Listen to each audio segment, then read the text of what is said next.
all medical colleges may have to close down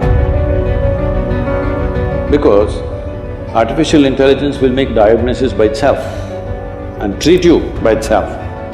So, it is time the young doctors who are coming up now should focus on how you should be able to look beyond the symptoms. You must allow the deeper intelligence within you to function.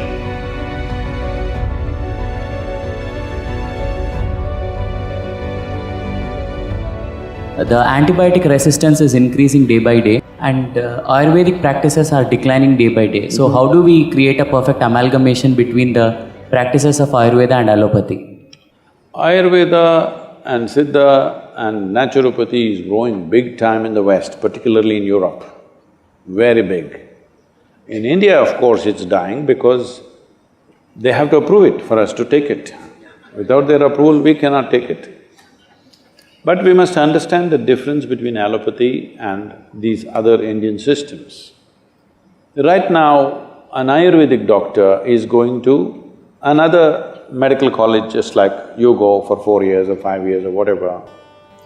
So what he's learning is a downgraded medicine, downgraded understanding. An Ayurvedic doctor or one who wants to practice Ayurveda should not go to a 4-year course. You have to invest your life in it, otherwise it won't happen. Traditionally, from childhood, they learn to feel the herbs, they learn to feel the people, the pulse and this and that. This is developing a certain intuition where we don't go by the symptoms that you're showing on your body right now. We don't see your temperature and say, this is what it is.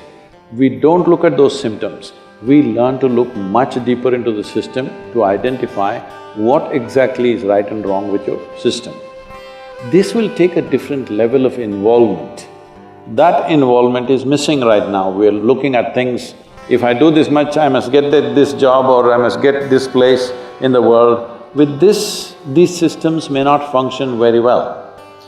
You must have heard this, the same medicine one doctor gives in Ayurveda and Siddha, the same medicine, in one person's hands it works very well, in another person's hands it doesn't work well because the person who gives it is as important as the medicine, because it's not working just by its chemical composition. The entire allopathic system is working out of chemical composition. Anyway, there is a danger that in the next 25 years, all medical colleges may have to close down because artificial intelligence will make diagnosis by itself and treat you by itself. Surgeries are all happening now, robotic surgeries are happening. Still human beings are needed because machines need to be upgraded. But in 25 years' time, even today, in United States, I know doctors. I saw a doctor whom I know very well. He is carrying an old BlackBerry, the first model that came, which is that thick and a huge capability. Every time any patient, whatever, he just goes there into his BlackBerry. I said, what are you looking in the phone and treating people? He said, no, Sadhguru, all my textbooks are here in this phone. I'm just looking and telling them. So if you can look, the phone can become smart enough now that it will tell by itself. If you just tell the symptoms to Alexa, she will tell you what you should do. So, this form of symptomatic treatment may become irrelevant after some time because you're just gathering data and processing it and giving an answer. This a machine will be able to do better than any human being because it can process much faster and much better and not miss anything. So, it is time the young doctors who are coming up now should focus on how you should be able to look beyond the symptoms. This is what Ayurveda and Siddha is significant about. There was a yogi with whom I volunteered for some time for his medical camps that he used to have. It was like a festival. Okay, for everybody who comes to him, he has a joke to tell them and it goes on like a festival. Simply something he will give and people are cured, thousands of people will queue up for him every day. And he himself lived to be 106. So if somebody lives for 106 years of age, not in a geriatric state, fully active till the last day of his life, he must know something about health, isn't it? Hello? My great-grandmother lived to be 113, 113 years of age. I will tell you, this may sound absurd to you, but you must listen to this because if you are not open, there'll be no new learning. Well, I saw her only after she's 100, but she was still very active.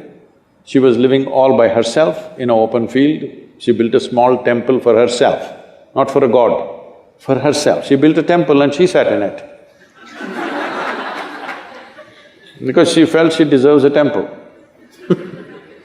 This is very common in India, especially women, older women, built small temples, they sat there and they served humanity in a different way, in their own way. So when we went there for vacations and all, she would come home. If you give her breakfast, she will take this and put it to the ants, to the squirrel, to the sparrows, everything. Most of the breakfast is gone like this. There are self-appointed advisors who look at this and say, "You old woman, you don't eat anything, you will die." They all died.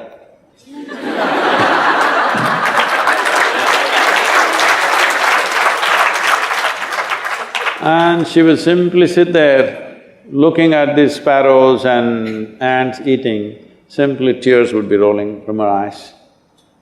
And when somebody said, "You've not eaten?" She said, "I'm full." I thought she was very emotional about the ants because I was just 4 or 5 years of age. I was going stamping the ants, chut, chut, chut. The best thing is she never stopped me. She never said, "Don't do that." She knew she's doing what she has to do for the ants are doing what they should do for their life. I am, as a child, doing what I have to do as a child. When I sometimes saw her like this and I asked, "What is this happening to you?" She would just laugh loudly and she would say, "Someday you will know."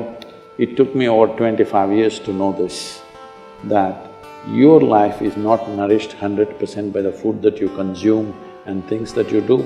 Life is a bigger phenomena than what you think in your head, much larger.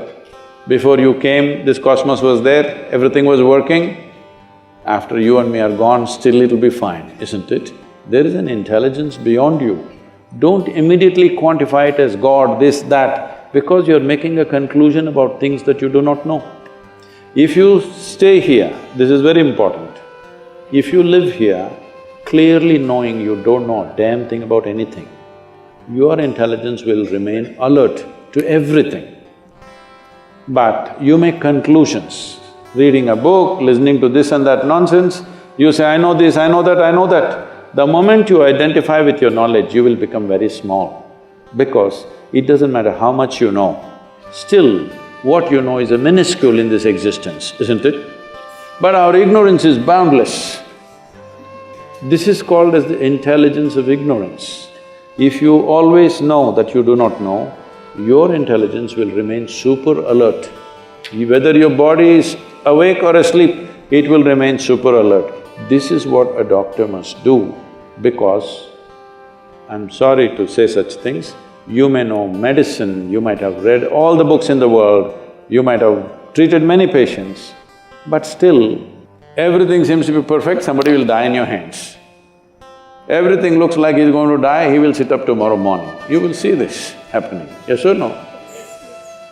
So, there is intelligence beyond you and me, there's an intelligence which makes us happen, there's an intelligence which can make a mango into a human being. If you don't allow that to function within you, if you think everything is in your head, you will become a dumb doctor. You must allow the deeper intelligence within you to function.